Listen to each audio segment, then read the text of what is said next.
हिंदू धर्म में ये लिखा है कि आदम को, आशु को शत्रुपा लेकर गई, हियुवती लेकर गई और आदम तो उस वृक्ष का फल, उस दरख्त का फल नहीं खाना चाहते थे। आदम से पहला गुनाह उनकी पत्नी ने, हव्वा ने, शत्रुपा ने करवाया और आदम को बहकाने वाली शत्रुपा है।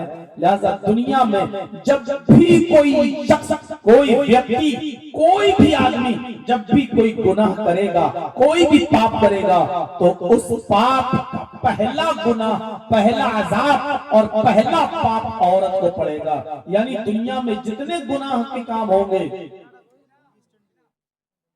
उसका बोझ औरत के ऊपर लादा जाएगा, क्योंकि औरत ही गुनाह की जन्मदाता है, पाप की जन्मदाता है। इस औरत ने ही सबसे पहले गुनाह को और पाप ताप को अंजाम दिया, करवाया। ये मनुस्मृति पढ़ी, आप अंदाजा लगाते जाएं और देखते जाएं। हिंदू धर्म ये कह रहा है कि औरत पाप की देवी है। दुनिया में जितने भी लोग गुनाह करेंगे वो औरत पर पड़ेगा, उसके गुनाह में इजाफा, उसके पाप में इजाफा हो।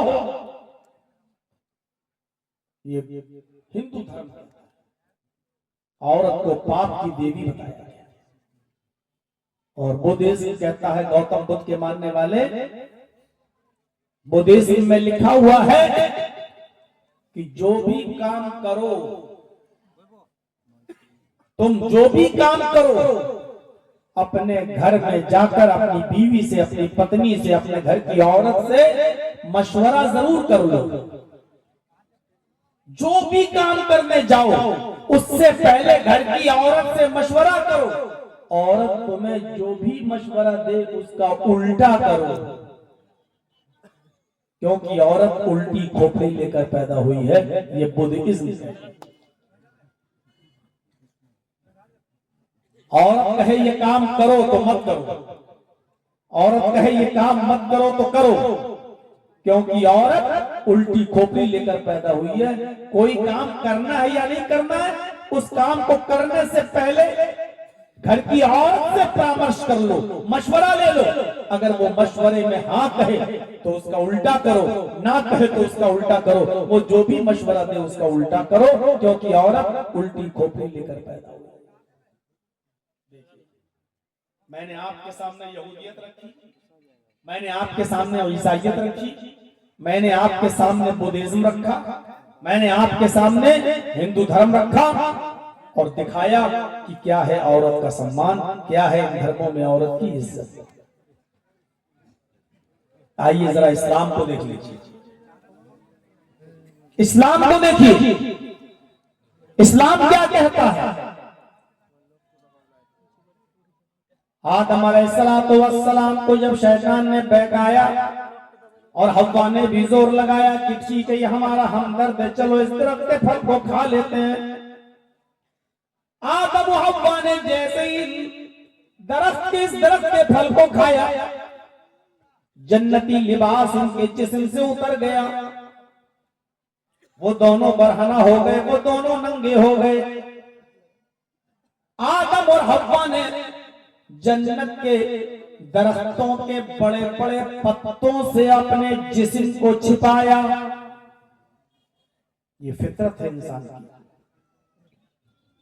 कपड़े उतार कर रहना, नंगा रहना या शॉर्ट कपड़े पहनना, छोटे छोटे कपड़े पहन के घूमना, ये इंसान की फितरत नहीं है। अच्छा बताइए, आदम को किससे पर्दा था और हव्वा को किससे पर्दा था? उस जमाने में तो लोग भी नहीं थे जन्नत में, तो पर्दा किससे था? लेकिन जब जन्नती लिबास आदम और हव्वा के जिस्म से उतरा तो दरख्त के बड़े बड़े पत्तों को तोड़कर आदम अलैहिस्सलाम ने अपनी शर्मगाह छिपाई और हव्वा ने भी अपना जिस्म छिपाया। ये मर्द का और औरत का फितरी तकाजा है कि अपने जिस्म को छुपाए। ये फितरत कहती है। आज हमारी माएं, आज हमारी बहनें कौन से कपड़े पहन रही हैं, किन ड्रेसों में निकल रही हैं और किस तरीके का लिबास ज़ेबतन कर रही हैं। आप समाज पर नजर डाल सकते हैं, देख सकते हैं। आदम और हव्वा दोनों ने अपने जिस्म को जब छिपाया, इससे पता चलता है कि जिस्म को छिपाना यह फितरत है इंसान की। नंगा रहना और अपने जिस्म को दिखाया, ये तो जानवरों की फितरत है, इंसान की फितरत नहीं है। आदम और हव्वा ने जन्नत के बड़े बड़े दरख्तों के पत्तों से अपने गुप्तांग को छिपाया, अपने सतर को छिपाया। उधर से आवाज आई, क्या आदम और हव्वा तुम दोनों ने मेरी नाफरमानी की, अब इस जन्नत में तुम्हें नहीं रखा जाएगा, तुम्हें जन्नत से निष्कासित किया जाएगा, निकाला जाएगा। आदम और हव्वा दोनों को अल्लाह रब्बुल आलमीन ने जन्नत से निकाल दिया।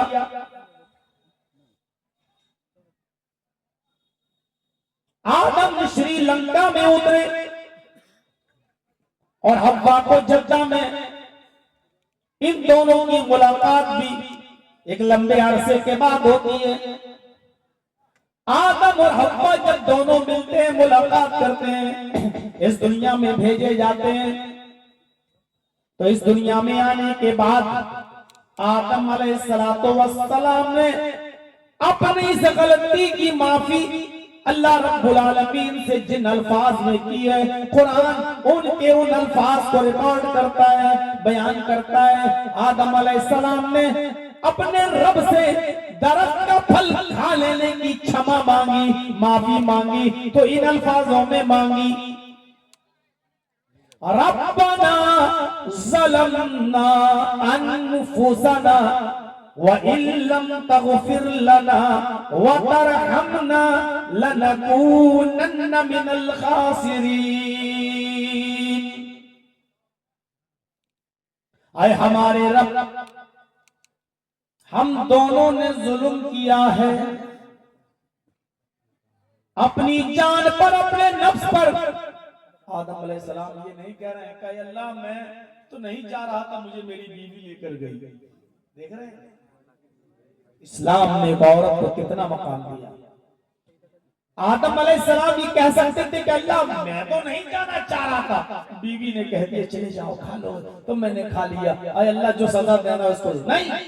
आदम अलैहिस्सलाम जो दुआ मांग रहे हैं वो दुआ ये, रब्बना ज़लमना, आए हमारे रब हम दोनों ने जुल्म किया है, अनफुसना अपने आप पर, अपने नफ्स पर, व इल्लम तग़फिर लना, और अगर तूने हम दोनों की मग़फ़िरत न फरमाई, तूने हम दोनों को माफ न किया, व तरहमना, और हम दोनों पर तूने अपना रहमो करम न फरमाया, हम दोनों पर अपनी कृपा न की, हम दोनों पर अपना रहम न किया, लनकूनन्न मिनल खासिरीन, तो हम दुनिया में नुकसान उठाने वालों में से हो जाएंगे, हम जहन्नम में जाने वालों में से हो जाएंगे, हम टोटा उठाने वालों में से, लॉस उठाने वालों में से हो जाएंगे। हम अपनी गलती का एतराफ कर रहे हैं, हम दोनों से गलती हुई है, और आए अल्लाह तू हमें माफ नहीं करेगा तो कौन माफ करेगा। हम अपनी गलती का इकरार करते हैं, हम अपनी गलती का एतराफ करते हैं। हजरत आदम अलैहिस्सलातो वस्सलाम ने अपनी गलती का एतराफ किया और अल्लाह ताला ने इन दोनों की गलती को माफ भी कर दिया। सजा के तौर पर जहन्नम में नहीं भेजा, बस दोनों को दुनिया में उतार दिया।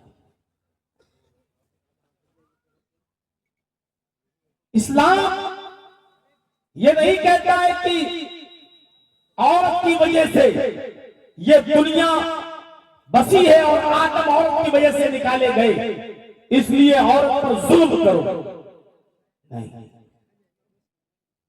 आप उस मंजर को देखिए जरा, इस्लाम ने औरत को क्या मकाम दिया, ये कहां दिखाएंगे।